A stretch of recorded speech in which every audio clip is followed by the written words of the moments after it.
একজন ভাই শাহাদাতের মধ্য দিয়ে আমাদের যেই হৃদয়ে যে বেদনা বিধুর পরিস্থিতি তৈরি হয়েছে তার মধ্যে দিয়ে আমরা আজকে মিটিংয়ে এসেছি। এরপর আমরা অতিরিক্ত আর কোনো জানমালের যেন ক্ষয়ক্ষতি না হয় সেই বিষয়ে আমরা সর্বোচ্চ আন্তরিকতার পরিচয় দেওয়ার চেষ্টা করেছি। সেক্ষেত্রে আমাদের সাথে যে কথাগুলো হয়েছে তার মধ্যে প্রধান যে বিষয়টা যে এখানে গত রাতে যে ঘটনা ঘটেছে এটাকে আমরা লক্ষ্য করেছি যে অনেকেই এটাকে দুই পক্ষের সংঘর্ষ বলে অভিহিত করেছে। এটাকে আমরা স্ট্রিক্টলি বলেছি এবং সকল উপস্থিত সদস্যবৃন্দ সকলেই এই ব্যাপারে একমত হয়েছেন যেটা কোনোভাবেই সংঘর্ষ ছিল না, বরং রাতের অন্ধকারে অতর্কিতে এক পক্ষের হামলা ছিল। এটা ঘুমন্ত মানুষদের উপর সেখানে হামলা ছিল।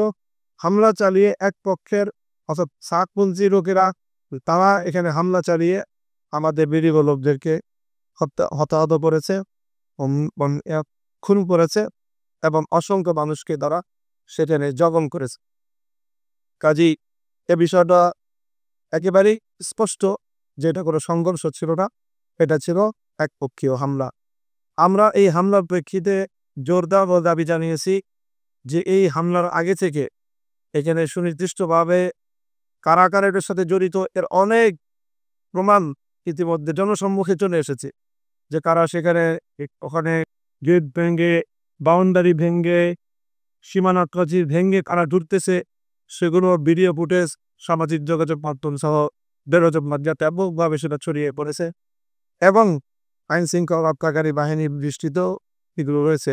কাজে সেক্ষেত্রে আমাদের জোরালোক সর্বপ্রথম দাবি রয়েছে সে আরও যে এই সকল হত্যাকাণ্ডে জড়িত সকল ব্যক্তিবর্গকে গ্রেফতার করে দেওয়া হয়েছে এবং সেটা অনতিবিলম্বে আজকের মধ্যেই সেই গ্রেফতারের ঘটনা আমরা যেন দেখতে পাই সেটা যেটা আমরা জোর দাবি জানিয়েছি এবং আমাদের সাথে আইন শৃঙ্খলা রক্ষাকারী বাহিনী সহ মাননীয় স্বরাষ্ট্র উপদেষ্টা তিনি আমাদেরকে আশ্বস্ত করেছেন যে ব্যবস্থা গ্রহণ করতে ওনারা কোনোভাবেই কাল বিলম্ব করবেন না এবং কোনো অপরাধী ছাড় পাবে। আমরা তাদের এই আশ্বাসের উপর আমরা আস্থা রাখতে চাই। সেই সঙ্গে আমাদের সঙ্গে কথা হয়েছে যে এখন মাঠে যে উদ্ভূত পরিস্থিতি তৈরি রয়েছে সেই মাঠে তারা জোরপূর্বক ঢুকে পড়েছে সাতপন্থীরা। আইন শৃঙ্খলা রক্ষাকারী বাহিনী সরকারের সিদ্ধান্ত সব কিছুকে চ্যালেঞ্জ জানিয়ে সব কিছুকে ডাইরেক্ট করে তারা সেখানে জোরপূর্বক সন্ত্রাসী কায়দায় তারা সেখানে প্রবেশ করেছে। সেই মাঠ তারা ছেড়ে দিয়েছে এবং ইতিমধ্যে আইন শৃঙ্খলা রক্ষাকারী বাহিনীর পক্ষ থেকে সেখানে 144 গাড়ি তোলা হয়েছে। তো আমরা মনে করি যে পরিস্থিতি নিয়ন্ত্রণের জন্য যে পদক্ষেপ নিয়েছে আমরা সেই পদক্ষেপের সাথে আমরা তাদেরকে সহযোগিতা করার আশ্বাস দিয়েছি। তবে সেখানে ইজতেমার মাঠে যেহেতু আমাদের আলেম ওলামাদের নেতৃত্বেই আজ প্রায় 7 বছর ধরে ইজতেমার মাঠ সারা বছর পরিচালিত হয়, শুধুমাত্র তাদের সাতপন্থীদেরকে ইজতেমা করার জন্য সিদ্ধান্তের আলোকে 4-5 দিনের জন্য তাদেরকে দেওয়া হয় এবং ইজতেমা শেষে আবার প্রশাসনের মাধ্যমেই আবার আমাদের কাছে মাঠ হস্তান্তর হয়। সেই হিসাবে সেই মাঠে বিপুল পরিমাণ সামানাপত্র রয়েছে, প্রায় 100 কোটি টাকার সামানাপত্র যেগুলো ইজতেমা কাজে ব্যবহার করে থাকে। তো সেই সকল সামানাপত্রগুলো সেখানে পাহারাদারি করার জন্য সংরক্ষণের জন্য আইন শৃঙ্খলা রক্ষাকারী বাহিনীর সাথে আমাদের স্বেচ্ছাসেবকগণও সেখানে তারা কর্মরত থাকবে। সেখানে আগামী দিনে ইজতেমার জন্য যেভাবে কাজ করতে পারে ইজতেমার যেহেতু সময় ঘনিয়ে আসছে বিপুল আয়োজন সেই যথাসময়ে যথাযথভাবে ইজতেমা সম্পন্ন করার জন্য যা প্রস্তুতি প্রয়োজন সেই প্রস্তুতি করার ক্ষেত্রে প্রশাসন আমাদেরকে সম্পূর্ণ সহযোগিতা করবে সেই আশ্বাস তারা দিয়েছেন। সেই সাথে আমাদের জোরালো একটা দাবি সেটা হলো এই যে উপর্যুপরি সন্ত্রাসী হামলার মাধ্যমে সাতপন্থীরা যে মেসেজটা যে বার্তাটা বাংলাদেশকে দিয়েছে, আমি শুধু বলবো না যে আমাদেরকে দিয়েছে বরং বাংলাদেশকে দিয়েছে, সেটা হলো বাংলাদেশের রাষ্ট্রের প্রতি তারা একটা চ্যালেঞ্জ ছুড়ে দিয়েছে।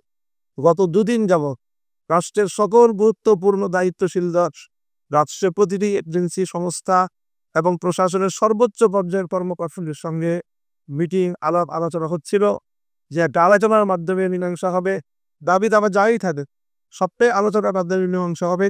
এবং আজকে সকাল 11টা এবং 12টায় পূর্ব নির্ধারিত বৈঠকের ঘোষণা ছিল ষষ্ঠ উপদেষ্টা মহোদয়ের পক্ষ থেকে বৈঠকের আয়োজনও ছিল এবং সেই আয়োজনেই চূড়ান্ত হওয়ার কথা বৈঠকের মধ্যে। এবং গত রাত্রেও বৈষম্য বিরোধী আন্দোলনের নেতৃবৃন্দ তাদের সাথে আলোচনা করেছিল এবং শেষ রাতে তারা আমাদের সাথে সার্জিস আলম এবং হাসনাত আব্দুলের নেতৃত্বে তাদের প্রতিনিধি দল টাকরাইলে আলেমদের সাথে এবং মুরব্বীদের সাথে তারা বৈঠকে তারা সেখানে নিমগ্ন ছিল, বৈঠকরত ছিল। ইন দ্য মিন টাইম সেখানে হামলাটা হওয়ার এবং তখন হাসনাত আব্দুল্লাহ এবং সার্জিস আলম তারা ফোনে ছাত্রদের শীর্ষ নেতৃবৃন্দকে রিকোয়েস্ট করে যে আপনারা কোনোভাবেই এখানে কোনো পারমিশন ছাড়া, সব দলের অনুমতি ছাড়া কোনো ব্যক্তি যেন সেখানে প্রবেশ না করে ইজতেমা মাঠে। কিন্তু তাদের সবাইকে উপেক্ষা করে, সকল সিদ্ধান্তকে উপেক্ষা করে তারা এভাবে সন্ত্রাসী কায়দায় সেখানে প্রবেশ করে এরকম ঘুমন্ত মানুষদেরকে হতাহত করে তারা বাংলাদেশের ব্যাপারে সারা পৃথিবীর সামনে যে মেসেজটা দিতে চাচ্ছে আজকে বাংলাদেশ বিরোধী শক্তি, আমাদের কাছে এটা স্পষ্ট যে তারা সেই শক্তির দোসর হিসাবে এখন ভূমিকা পালন করেছে। কাজেই এই অবসরটিকে প্রতিহত করা আমরা মনে করি যে শুধুমাত্র আলেম ওলামাদের কাজ নয়, এটি বাংলাদেশের রাষ্ট্র এবং প্রশাসনেরও কাজ। কাজে সেই জায়গা থেকে আমাদের স্পষ্ট দাবি হলো যে বিগত 2018 সালেও এভাবে হামলা চালিয়ে তারা 5,000 মানুষকে মারাত্মক আহত করেছিল, কয়েকজন ব্যক্তিকে তারা তখনও হত্যা করেছিল, কিন্তু তখনও তাদের বিরুদ্ধে তেমন কোনো আইনানুগ ব্যবস্থা গ্রহণ করা হয়নি রহস্যজনক কারণে। আবারও তারা একই ঘটনা পুনরাবৃত্তি ঘটল। কাজে এই জন্য এই সাতপন্থীদেরকে একটি সন্ত্রাসী সংগঠন আখ্যায়িত করে তাদেরকে নিষিদ্ধের আমরা দাবি জানিয়েছি। কাজে আমরা আশা করি সেই বিষয়েও যথাযথ পদক্ষেপ গ্রহণ করা হবে। তারা শুধুমাত্র একটি বিবাদমান পক্ষই তারা নয়, বরং তারা এই ধরনের সন্ত্রাসী কার্যকলাপের মাধ্যমে নিজেদেরকে একটি সন্ত্রাসী গোষ্ঠী হিসেবে জাতির সামনে বিশ্ব দরবারে তার নিজেদের পরিচয় থেকে ধরেছে। সেই বিষয়ে যথাযথ পদক্ষেপ নেওয়া হবে সেটা আমরা আশা করছি। আমরা ইতিমধ্যে আমাদের এই উদ্ভূত পরিস্থিতিতে সারা বাংলাদেশ খুবই গর্ব হয়ে আছে। প্রতিটি জেলায় জেলায়, প্রতিটি থানায় থানায় সকল ছাত্ররা তারা উত্তেজনার চরম পর্যায়ে রয়েছে। তাদের চারজন ভাই শহীদ রয়েছে, এখনো বেশ কয়েকজন নিখোঁজ রয়েছে, আর আহতের সংখ্যা তো অগণিত। এই পরিস্থিতিতে অগ্নি গর্ব বাংলাদেশকে এবং সকল আমাদের অনুসারী যারা রয়েছে ধর্মপ্রাণ মুসলমানদেরকে, ছাত্র জনতাকে শান্ত করার জন্য আমরা কর্মসূচি ঘোষণা করেছিলাম যে আগামীকাল দুপুরে টঙ্গী ইজতেমা ময়দান অভিমুখে দেশব্যাপী সারা দেশ থেকে লং মার্চ হবে।